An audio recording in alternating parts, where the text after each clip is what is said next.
America ફરવું એ કોનું સપનું નથી હોતું. લગભગ મોટા ભાગના ભારતીયો, એમાં પણ આપણી જો વાત કરવામાં આવે એટલે કે ગુજરાતીની જો વાત કરવામાં આવે તો મોટા ભાગના ગુજરાતીઓનું સપનું અમેરિકા ફરવાનું હોય છે.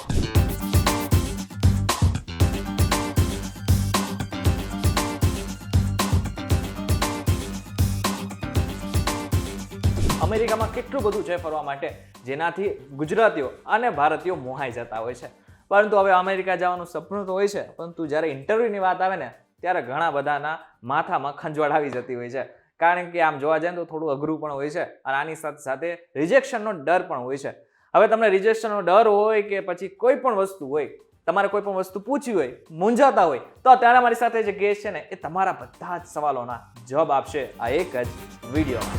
Hello, ladies and gentlemen. This is your captain speaking. We'll be landing in the airport in just a few minutes. What's up guys, welcome to Way to Villages and my name is Karan Chaudhara. અત્યારે અમારી સાથે જે guest છે ને એમનું નામ છે અંકેશ શાહ. તો અંકેશ, સૌથી પહેલા તો VTVgujarati.com પર તમારું સ્વાગત છે. Thank you.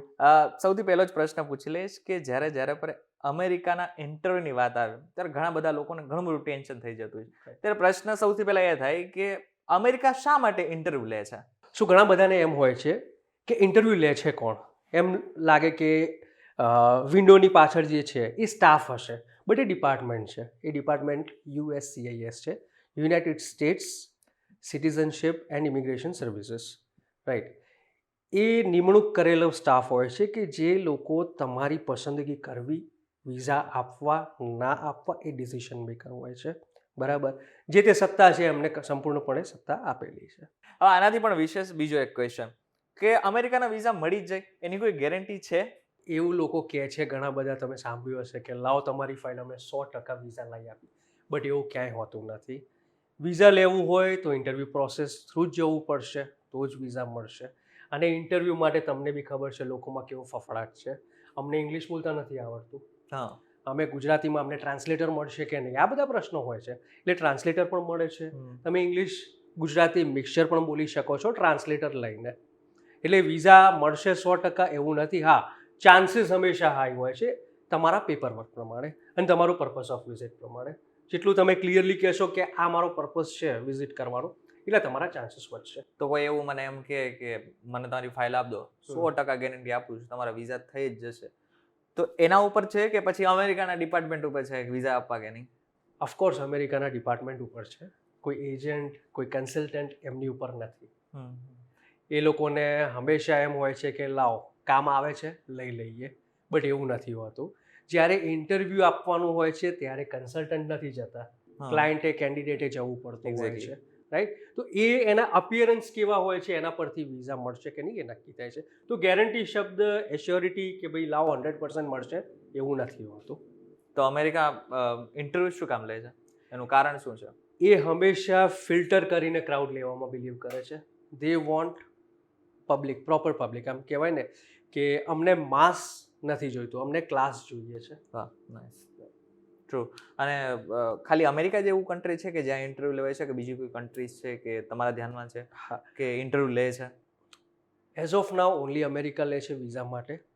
ક્યારેક એવું બને છે કે કેનેડાની PR ફાઇલ કરી હોય છે લોકોએ, ત્યારે ઇન્ટરવ્યૂ કોલ એમ્બેસી તરફથી આવી શકે છે, બટ એના સિવાય બીજી કોઈ કન્ટ્રી એઝ ઓફ નાઉ નથી લઈ રહી. અને અમેરિકાના આ તો આપણે વિઝિટર વિઝાની વાત કરી રહ્યા છે, પરંતુ સ્ટુડન્ટ વિઝા હોય કે પછી કોઈ પણ કોઈ બી કેટેગરીના વિઝા તો અમેરિકામાં ઇન્ટરવ્યુ દેવું ઇન્ટરવ્યૂ ફરજિયાત છે. હવે વાત કરી લઈએ કે ઇન્ટરવ્યુ એકચ્યુઅલી કેવું હોય છે ત્યાં, જે જગ્યા ઉપર આપણે ઇન્ટરવ્યુ દેવા જવાનું છે. સૌથી પહેલા તો એ બતાવી દઉં કે ઇન્ટરવ્યુ દેવા જવાનું ક્યાં હોય છે? ઇન્ટરવ્યૂ દેવા માટે US કાઉન્સિલેટમાં જવાનું હોય છે. તમે એમની વેબસાઇટ ચેક કરો છો, જે તે ટાઈમે તમે DS-160 ફિલઅપ કર્યું છે. DS-160 ફિલઅપ કર્યા પછી જ્યારે તમે CGI જનરેટ કરીને ડેટ બુક કરો છો, જેને આપણે કહીએ છીએ સ્કેડ્યુલિંગ એન્ડ એપોઇન્ટમેન્ટ. જ્યારે સ્કેડ્યુલ કરીએ છીએ ત્યારે આપણી સમક્ષ 5-7 ઓપ્શન્સ આવે છે કે તમારે કયા કાઉન્સિલેટમાં જવું છે. અને લોકો શું કરતા હોય છે એ ટાઈમે, જ્યાં વહેલી ડેટ મળે છે અમે એ કાઉન્સિલેટ ચૂઝ કરીશું. યુઝ્યુઅલી લોકો મુંબઈ જાય છે, બરાબર.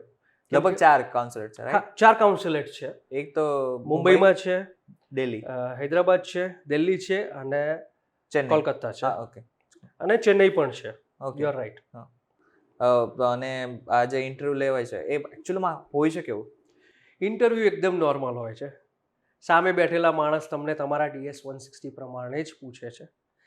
એમની જોડે એક ઇન્ફોર્મેશન હોય છે જે તમે સબમિટ ઓલરેડી એડવાન્સમાં કરી છે. જ્યારે સબમિશન થઈ ગયું હોય છે એના પછી એ લોકો શું કરે છે કે એક બેકગ્રાઉન્ડ ચેક કરે તમારું.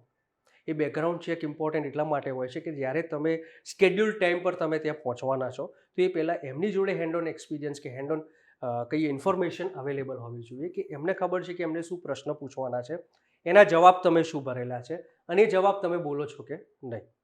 સો ઇન્ટરવ્યૂ એકદમ નોર્મલ હોય છે.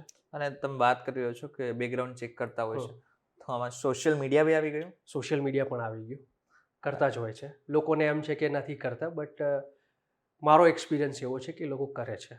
આ એક ખાસ વસ્તુ સમજવા જેવી છે કે જ્યારે તમે ઇન્ટરવ્યૂ માટે જતા હોય છો ત્યારે ના માત્ર તમે શું લખેલું છે, તમે શું બતાવો છો, તમે શું કેવા દેખાવ છો, એની સાથે સાથે તમારી સોશિયલ પ્રોફાઇલ કેવી છે ને એ પણ મહત્વની થઈ જાય છે. એના ઉપરથી પણ એ લોકો તમને પોઈન્ટ્સ આપી શકે છે. હવે એક મહત્વનો પ્રશ્ન કે ઇન્ટરવ્યુમાં કેવા પ્રશ્ન આવી જતા હોય છે. સો સૌથી પહેલો પ્રશ્ન આવે છે ટ્રાવેલ, પર્પઝ ઓફ ટ્રાવેલ, કે તમારે કેમ આવવું છે. સો તમારે પર્પઝ ઓફ ટ્રાવેલ હંમેશા ડિફાઇન હોવું જોઈએ કે મારે આવવાનો પર્પઝ શું છે. મારું ટુરિઝમ છે, બિઝનેસ છે, કે પછી મારે કોઈ ઓપરેશન માટે, કોઈ સર્જરી માટે જવું છે, કોઈ ફેમિલી કે ફ્રેન્ડ્સ કે રિલેટિવ્સને ત્યાં મળવા જવું છે, કોઈ ફેમિલી મેમ્બર છે જેને ત્યાં ફંક્શન છે એ અટેન્ડ કરવા જવું છે, કે કેમ. આ ટ્રાવેલનો પર્પઝ હોય છે અને પર્પઝ હંમેશા ક્લિયરલી અને ડિફાઇન કરવો જોઈએ. આમાં કોઈ ખોટું બોલે તો પકડાઈ જાય. ઓફકોર્સ. બીજો ક્વેશ્ચન કોઈ પૂછી શકે એવું એ છે કે તમે પાછા આવશો કે નહીં. એમનો મેઇન કોઈ બી કન્ટ્રી, નોટ ઓનલી USA, કોઈ બી G7 કન્ટ્રીઝની આપણે વાત કરીએ, એમનો એક જ હોય છે તમારો ટ્રાવેલ પર્પઝ શું અને તમે પાછા આવશો. ફેમિલી ટાઈઝ હોવા જોઈએ, strong family ties back in your home country, જેને કહીએ છીએ કે તમારા ઘર, તમારી ફેમિલી મેમ્બરમાં કોણ છે, એ લોકો શું કરે છે, એમનો પ્રોફાઇલ તમારે શેર કરવો જોઈએ. સેકન્ડલી કે તમે પાછા આવશો તો એનું સ્ટ્રોંગ રીઝન શું છે. તમે એવું બતાવો છો જ્યારે કે હું જોબ કરું છું, તો જોબ કરો છો તો તમને આટલા દિવસની લીવ મળી છે, જે આપણે ટ્રાવેલ પર્પઝમાં પહેલાં ડિસ્કસ કર્યું કે આટલા દિવસનું આપણે ટ્રાવેલ કરવાનું છે. તો જોબ કરો છો તો લીવ લેટર બી હોવું જોઈએ. બિઝનેસ કરો છો તો તમારા બિઝનેસ કોણ ચલાવશે પાછળ, બરાબર, એ બી જસ્ટિફાય કરવું જોઈએ. નાની નાની વસ્તુ મેટર કરે છે. અને આ બાદ કોઈ ક્વેશ્ચન પૂછાતો હોય તો આ બાદ કોઈ ક્વેશ્ચન પૂછાતો હોય તો કે તમારા એક્સપેન્સીસ કોણ બેર કરશે. કોઈ સ્પોન્સર છે કે જાતે તમે બેર કરશો તમારા એક્સપેન્સીસ. તો હું એક વસ્તુ આમાં શેર કરવા માંગીશ કે જ્યારે બી આપણે પ્લાન કરતા હોઈએ યુએસએમાં, ઠીક છે, તો આપણે ડેલી એક્સપેન્સીસ કેટલા થાય છે પ્લસ આપણી ઇન્કમ શું છે, તો પ્રૂફ ઓફ ઇન્કમ જ્યારે આપણે સબમિટ કરતા હોઈએ છીએ, સો દેટ શુડ મેચ. બરાબર, જ્યારે મેચ નથી થતું ત્યારે બી એક કારણ બને છે રિફ્યુઝલનું. ખર્ચાના લઈને કે તમારી જોડે એટલી આવક નથી અને તમારે યુએસ જવું છે. રાઈટ. એટલે એ પર્પઝ ક્યાંક ને ક્યાંક ડિફાઇન નથી થતો, એ દેખાઈ આવે. અંદાજે કેટલી આવક હોવી જોઈએ.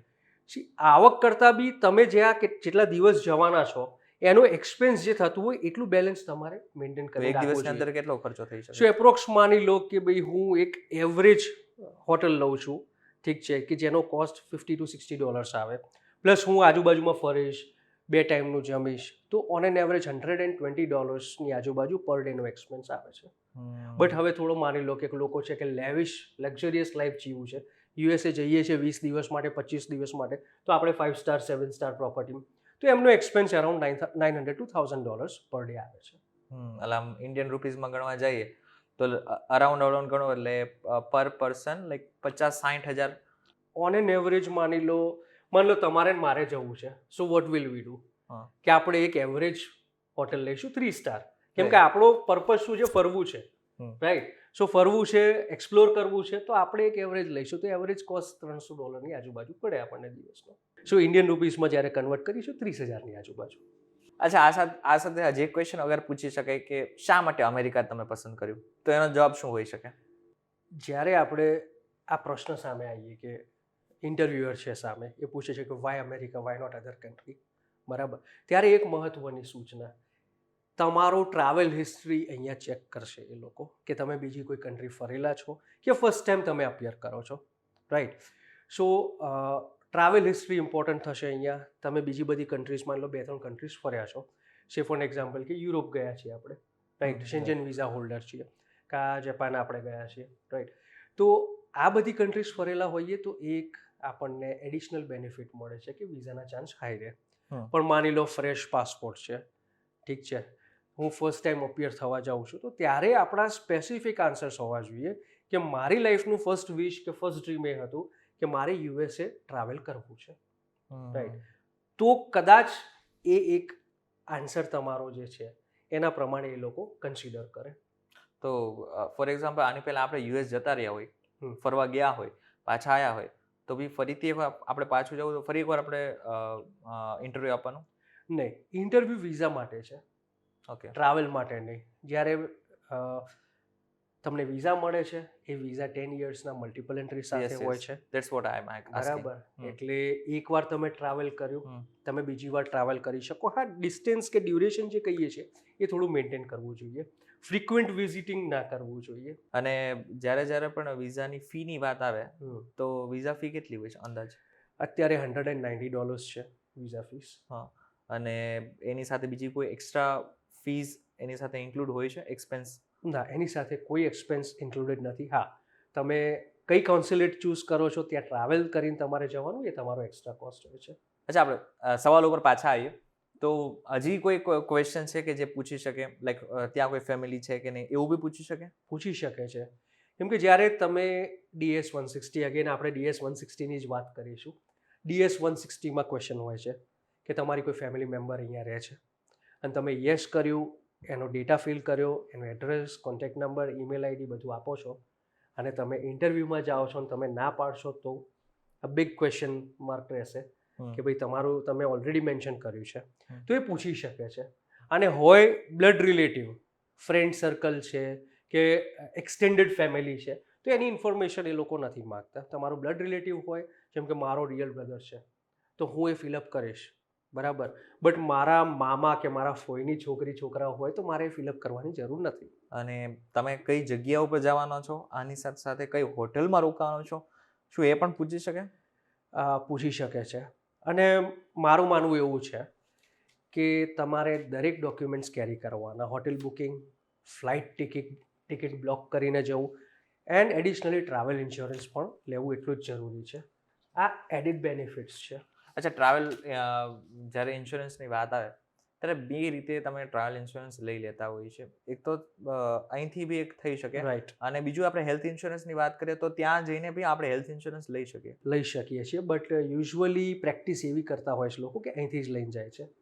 એટલે થોડું સસ્તું બી પડે, અને આઈ ગેસ જે પ્રોસેસ છે એ પણ ઇઝી રહી જાય. ઓફકોર્સ, કેમ કે માની લો તમારી જોડે ટ્રાવેલ ઇન્સ્યોરન્સ છે અહીંથી જ, તો એ તમને એક એડિડ બેનિફિટ છે કે જ્યારે કોન્સ્યુલેટમાં જાઓ છો તમે બતાવી શકો કે મેં હોટેલ્સ બુક કરી છે, ટ્રાવેલ ઇન્સ્યોરન્સ પણ બુક કર્યું છે, ટિકિટ પણ બ્લોક કરી છે.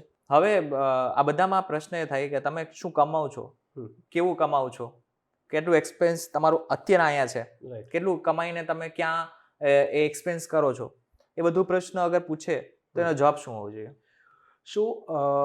જો આ પ્રશ્ન પૂછાય છે તો જવાબ એકદમ સરળ હોવો જોઈએ. સરળ એટલા માટે કે તમને તમારી ઇન્કમનું ખબર હોવું જોઈએ. આપણે હંમેશા કહીએ છીએ કે આપણી 100% ₹100 આપણે કમાતા હોઈએ છીએ, તો ₹60 વી સ્પેન્ડ, 40 વી સેવ. બરાબર. આ આપણે એક થંબ રૂલ હોય છે. તો તમારા સેવિંગ્સ, તમારા એક્સપેન્સીસ એ તમને ખબર હોવા જોઈએ કે આટલા મારા સેવિંગ્સ છે, આટલા એક્સપેન્સીસ છે, આટલું મારું ઇન્કમ ટેક્સ રિટર્ન ફાઇલ કરું છું, રાઈટ, આટલી મારી સેલેરી છે. તો હંમેશા માની લો એક સેલેરીડ પર્સન જાય છે તો એની લેટેસ્ટ સેલેરી સ્લિપ લઈ જવી જોઈએ જોડે, રાઈટ. એમના ITR જે લાસ્ટ 2 years or 3 yearsના ફાઇલ કરેલા હોય, એકનોલેજમેન્ટ પેપર સાથે લઈ જવા જોઈએ, ઓકે, રાઈટ. પ્લસ કોઈ FD કે અધર ઇન્વેસ્ટમેન્ટ્સ છે જે બતાવવા હોય આપણે કે માની લો કે છે મારી જોડે saving, I can travel there, expenses હું જાતે બેર કરી શકીશ, તો એના જે સપોર્ટિંગ ડોક્યુમેન્ટ્સ આપણે કહીએ છીએ એ કેરી કરવા હિતાવહ છે. અચ્છા, હવે આ બે પ્રશ્ન તમને હું અલગથી પૂછું કે એવા કયા ચાન્સ છે કે જેમાં તમને અમેરિકાના જે વિઝા છે ને એ પાસ થઈ જ જાય, મતલબ મળી જાય? અગેન આપણો બીજો પ્રશ્ન આ હતો કે વિઝા 100% મળે કે નહીં. 100% એ તો તમે મને કહી દીધું, બટ એવા તો કોઈ ચાન્સીસ હશે ને કે જે એમ લાગે કે નહીં આ વ્યક્તિને વિઝા મળી જ જાય એમ? ઓકે, શું આના ઉપર એક નાનકડી ડિબેટ થાય એવી છે, ઓકે, બરાબર. આજે માની લો કે હું જઉં છું તો એમનું જજમેન્ટ છે ને એ મારા અપિયરન્સ ઉપર રહેશે, ઓકે, બરાબર, મારા બિહેવિયર ઉપર રહેશે, મારી બોડી લેંગ્વેજ ઉપર રહેશે, પર્સનાલિટી ઇન શોર્ટ, રાઈટ. મારા ક્લીન શેવ છે કે નહીં એમનાથી કંઈ લેવા દેવા નથી. ઓકે. બટ મારી બોડી લેંગ્વેજ, હું ઊભો છું, કઈ રીતે ઊભો છું, હું એન્ટર થઉં છું મારા બાયોમેટ્રિક્સ આપીને, સ્કેનરથી પાસ થઉં છું, હું કન્ફ્યુઝ છું કે કોન્ફિડન્ટ છું, એના પરથી નક્કી કરે છે અમુક. મતલબ લુક્સ એટલો બધો મેટર નથી કરતો, Looks- અપિયરન્સ હા, appearance મેટર matter કરે છે. રાઈટ. અને આ બીજો પ્રશ્ન કે આ બધામાં જે રિજેક્ટ થતા હોય એની પાછળનું કારણ શું છે? શું તમે ક્લિયર નથી કે તમારે વિઝા કેમ જોઈએ છે? રાઈટ. કાં તમે બોલી નથી શકતા, કાં તમે સમજી નથી શકતા. મેં તમને એક વસ્તુ શેર કરવાની રહી ગઈ છે, હું તમને હવે ફરીથી શેર કરી લઉં. શું જ્યારે બી આપણે જઈએ છીએ ઇન્ટરવ્યૂ માટે, એક હોય છે આપણું અપિયરન્સ, રાઈટ. બરાબર, આપણું કન્વિક્શન પાવર, કે આપણે Yes. જ્યારે બોલીએ છીએ તો એમાં સચ્ચાઈ કેટલી છે. સેકન્ડ છે ઇન્ટરવ્યુઅર પોઈન્ટ ઓફ વ્યૂ. એ પ્રશ્ન શું પૂછે છે ને આપણે જવાબ શું આપીએ છીએ. તો મોસ્ટલી જે લોકોને રિફ્યુઝલ આવતું હોય તો ક્યારેક એ લોકો સમજી નથી શકતા કે એમને પ્રશ્ન શું પૂછ્યો છે, કાં તો એમને શું જવાબ જોઈએ છે જે આપણે બોલી નથી શકતા. પોઈન્ટ. રાઈટ. બરાબર, તો એ કારણ હોય છે. ક્યારેક પુરાવા ખૂટી જાય છે. તમને માગે કે લાવો તમારો પાસપોર્ટ આપો, અને તમે પાસપોર્ટ લઈને જ નથી ગયા. રાઈટ. ક્યારેક એમ થાય કે પાસપોર્ટ છે પણ એડિશનલ જે સપોર્ટિંગ આપણે ડોક્યુમેન્ટ્સની Documents. વાત કરી કે મારે આટલી ઇન્કમ છે, જ્યારે ફીલ કર્યું છે કે ભાઈ મારી એન્યુઅલ હાઉસહોલ્ડ ઇન્કમ કાં તો એન્યુઅલ પર્સનલ ઇન્કમ આટલી છે, તો એના પુરાવા આપણે નથી લઈ જતા. આઇટનરી મોસ્ટ ઇમ્પોર્ટન્ટ, કે જ્યારે આપણે ફક્ત અને ફક્ત ફરવા જઈએ છીએ, એને આપણે ટુરિઝમની પર્પઝથી કહીએ છીએ. સો ટુરિઝમ માટે જઈએ છીએ તો આપણો આઇટનરી હંમેશા જોડે રેફરન્સ માટે આપણે રાખી શકીએ. એ લોકો માગતા નથી કે લાવો તમે શું ડોક્યુમેન્ટ્સ લાવ્યા છો, બટ રેફરન્સ તરીકે હાથમાં રાખો. અચ્છા, ડોક્યુમેન્ટ્સની વાત કરી જ રહ્યા તો ડોક્યુમેન્ટ્સ કયા કયા લઈ જવા પડે અને So- જરૂરી છે વિઝા હા. માટે? તો સૌથી પહેલું તો પાસપોર્ટ. યસ. રાઈટ. કેમ કે માની લો તમને સિલેક્શન આપી દીધું કે ઠીક છે કે ભાઈ તમને વિઝા અમે આપીશું, ગીવ અસ યોર પાસપોર્ટ, તો તમારું પાસપોર્ટ હોવું જોઈએ. સેકન્ડ, તમારે હંમેશા ફોટોગ્રાફ્સ કેરી કરવા જોઈએ એઝ પર એમ્બેસી નોર્મ્સ, જે 50x50 સાઇઝના હોય છે. ઓકે. રાઈટ. થર્ડ જે છે તમારું DS-160નું કન્ફર્મેશન પેજ, ઓકે. જે બારકોડ વાળું હોય છે. યસ. ફોર્થ, તમારું પોતાનું DS-160 ફોર્મ. હમ. રાઈટ. હમ. પ્લસ તમારા સપોર્ટિંગ ડોક્યુમેન્ટ્સ. સે ફોર એક્ઝામ્પલ તમે બર્થ સર્ટિફિકેટની વાત કરો, મેરેજ સર્ટિફિકેટની વાત કરો, ઠીક છે, તમે મેન્શન કર્યું છે ડેટામાં, તો મેરેજ સર્ટિફિકેટ બી મેરિડ છો તો કેરી કરવું જરૂરી છે. રાઈટ. ફાઇનાન્શિયલ ડોક્યુમેન્ટ્સ, કેમ કે ઘણા લોકોને એમ હોય છે કે ઇન્ટરવ્યૂમાં શું પૂછશે, ઘરના પ્રોપર્ટીના ડોક્યુમેન્ટ્સ થોડીને લઈને જવાના હોય.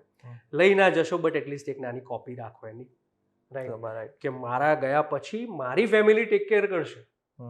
કેમ કે આપણે જ્યારે વાત કરીએ સ્ટ્રોંગ હોમ કન્ટ્રી ટાઈઝની, કે અમે પાછા આવીશું એનું કારણ આ છે, તો એ કારણ બી જોડે હોવું જોઈએ. અને અગર સ્ટુડન્ટ છે હમ. એને ફરવા જવું છે, મતલબ કે અગર ફોર એક્ઝામ્પલ કોઈ વ્યક્તિ છે એના બાળકો છે, હમ. એ સ્ટુડન્ટ છે, તો એના ડોક્યુમેન્ટ જરૂરી છે? હા, સ્કૂલમાં ભણતા હોય બરાબર, તો નો ઓબ્જેક્શન સર્ટિફિકેટની જરૂર પડે છે. ઓકે. રાઈટ. કે સ્કૂલ તરફથી એનઓસી કે હા અમે તને આટલા દિવસ કે તમને આટલા દિવસની લીવ ગ્રાન્ટ કરીએ છીએ, અને એ લીવ એટલા દિવસમાં પાછું એને આવી જવું પડે. અને ફોર એક્ઝામ્પલ એક વ્યક્તિ છે કે જે પોતાની પત્ની, પોતાના 2 બાળકો અને પોતાના મા બાપને લઈ જવા માંગે છે, તો હવે એ લોકોના જે ફેમિલી મેમ્બર છે એના બી સેમ ડોક્યુમેન્ટ જોઈશે? જેનું ઇન્ટરવ્યૂ હશે એના તમામ ડોક્યુમેન્ટ્સ જોઈએ. કેમ રાઈટ. કે ઇન્ટરવ્યૂ કોનું આવે છે એ સમજવું જરૂરી છે. 18 વર્ષથી લઈને 80 વર્ષ સુધીનું. રાઈટ. એટલે માની લો કે બાળકોની વાત કરીએ છીએ, 16 વર્ષથી નીચે છે કે 14 વર્ષથી નીચે છે તો એમનું ઇન્ટરવ્યૂ ના આવે. 80 વર્ષથી ઉપર છે તો એમનું ઇન્ટરવ્યૂ ના આવે. બટ એ વચ્ચે જેટલા બી ફોલ થતા હોય બધાના ઇન્ટરવ્યૂ આવે. ફોર એક્ઝામ્પલ જે વ્યક્તિ 18 વર્ષથી નીચેનો છે જી. એ તો પોતાની રીતે ફાઇલ કરી જ નથી શકવાનો, નથી રાઈટ? શકવાના, એ ફેમિલીમાં આવશે. હા, બસ. અચ્છા, આ બધામાં ઇન્ટરવ્યુ કેટલા મિનિટનો હોય? શું ઇન્ટરવ્યૂ 90 સેકન્ડથી લઈને 3 મિનિટ સુધીનું હોય છે. એનાથી વધારે ના જોઈ? એનાથી વધારે ક્યારે હોય છે કે જ્યારે માની લો એમને કંઈક સસ્પિશિયસ લાગે છે તો તમારો ઇન્ટરવ્યૂ 3 મિનિટની ઉપર વધી શકે છે. But apart from that 90 સેકન્ડથી 3 minute વચ્ચે હોય મતલબ છે. 3 મિનિટની અંદર તમારે બધા જ સવાલોના જવાબ આપી દેવાના છે? હા, બધા એટલે જેટલા પૂછાય એટલા. પૂછાયેલા? હા, એટલે ઓબ્વિયસલી એવી કઈ ભૂલ છે કે એકચ્યુઅલી તમારે ઇન્ટરવ્યુ દેવા જાઓ ને ત્યારે નથી જ કરવાની હોતી? કોઈ એક્સ્ટ્રા એવી બેગ ના લઈ જવી. અચ્છા. લોકો શું કરે છે કે ફાઇલ લઈને જાય, બેગ લઈને જાય, મોબાઈલ ફોન લઈને જાય. તમે એવા ભડકીલા કપડાં પહેરો છો, બરાબર, પછી હેર પ્રોપરલી કોમ ના કરેલા હોય, ઠીક છે. એક અપિયરન્સની આપણે વાત કરી હતી હમણાં થોડા ટાઈમ પહેલાં, કે અપિયરન્સ ઇમ્પોર્ટન્ટ મેટર કરે છે. કે માની લો આજે તમે વેલ ડ્રેસ જાઓ છો, ઘણીવાર હું મારા ક્લાયન્ટ્સને સજેસ્ટ કરતો હોઉં છું કે તમે ફોર્મલ્સ પહેરીને જાઓ. If you are a male candidate, female છે તો તમે ઇન્ડિયન ડ્રેસમાં જાઓ. ઇન્ડિયન ડ્રેસ કેમ કે તમે તમારું કલ્ચર તો બતાવશો કે હું Yes, ઇન્ડિયન yes. છું, મારે તમારી કન્ટ્રીમાં આવવું છે. સો એક વેલ મેન્ટેન પ્રોપરલી ડ્રેસ્ડ હો તો એ અપિયરન્સ તમારું, બોડી લેંગ્વેજ તમારું મેટર કરે છે. હવે આ નથી કરતા, તમે જોયું હશે ઘણીવાર કે લોકો કંઈ બી પહેરીને ઇન્ટરવ્યૂ માટે જાય છે. બરાબર, એમને એમ છે કે ભાઈ મળશે જ ને વિઝા. આપણે તો કરોડ રૂપિયાનું આઈટીઆર ફાઇલ કરીએ છીએ, બટ આપણું અપિયરન્સ ઝીરો છે તો વિઝા નથી મળવાના. ઇન શોર્ટ, પૈસાના જોરે તમને વિઝા તો નથી જ મળવાના. પૈસાના જોરે નહીં મળે, તમારા અપિયરન્સના જોરે 100% મળે. અચ્છા, બધામાં છેલ્લી અગર તમારે કોઈ ટીપ અમારા દર્શક મિત્રોને દેવી હોય કે જે આગળના સમયમાં અમેરિકા ફરવા માટે જવાના છે તો એ કઈ હશે? સૌથી પહેલી મારી ટીપ, તમારું DS-160, તમે જે ઇન્ફોર્મેશન તમે જાતે ભરો છો કે તમારા કન્સલ્ટન્ટને આપો છો, એ ઇન્ફોર્મેશન તમારી જોડે બી હોવી જોઈએ. તમને એટલું ખ્યાલ હોવો જોઈએ કે તમે શું ઇન્ફોર્મેશન એમાં ફિલ કરી છે. સેકન્ડ, તમારું અપિયરન્સ, જે આપણે વારંવાર કહેતા હોઈએ છીએ કે તમારા અપિયરન્સથી તમને એક તમારા બોડી લેંગ્વેજ તમારું પોઝિટિવ હશે તો બટ ઓબ્વિયસ છે કે ચાન્સીસ એમાં વધી જશે. થર્ડ ટીપ એ છે, જે તે ડોક્યુમેન્ટ્સ તમારે લઈ જવાના હોય છે તો એટલી બલ્કી ફાઇલ ના કરતા મેજરલી જે 5-7 ડોક્યુમેન્ટ છે એ જ લઈને જજો તમે. જ્યારે તમે ઇન્ફોર્મેશન ફિલઅપ કરી હશે DS-160માં, ત્યારે ક્વેશ્ચન પૂછાય છે તો પ્લીઝ એવું ના કહેશો કે મને ખબર નથી કે આઈ ડોન્ટ નો, કેમ કે તમારી ઇન્ફોર્મેશન છે, તમને ખબર હોવી જોઈએ. રાઈટ. અને સૌથી ઇમ્પોર્ટન્ટ વસ્તુ જે મેં ફરીથી હું રિપીટ કરી રહ્યો છું, તમારે હંમેશા ઇન્ટરવ્યુઅરનો પોઈન્ટ ઓફ વ્યૂ સમજવો જરૂરી છે. એ પ્રશ્ન શું પૂછે છે, કયા સંદર્ભમાં પૂછે છે, એ તમે જાણી સમજીને વિચારીને જવાબ આપો તો એ તમારા ચાન્સીસ વધારશે. તો અહીં સુધી તમને ખબર પડી ગઈ છે કે અમેરિકામાં ફરવું હોય ને તો તમને કેવા કેવા પ્રશ્નોનો સામનો કરવો પડશે. જે વ્યક્તિ તમારો ઇન્ટરવ્યુ લઈ રહ્યા છે એના મગજમાં શું છે, એ કેવા પ્રશ્ન પૂછશે, આની સાથે સાથે તમારે અપિયરન્સ કેવો રાખવાનો છે, બધા જ સવાલોના જવાબ અત્યારે તમને મળી ગયા છે. તો અંકેશભાઈ, સૌથી પહેલા તો VTVGujarati.com સાથે જોડાવા બદલ ખૂબ ખૂબ આભાર. Thank you. આ સાથે જ તમને વિડીયો પસંદ આવે તો વિડીયો લાઈક અને શેર જરૂરથી કરજો તથા આવા જ ઇન્ફોર્મેટિવ વિડીયોઝ માટે VTVGujarati.com સાથે જોડાયેલા રહેજો.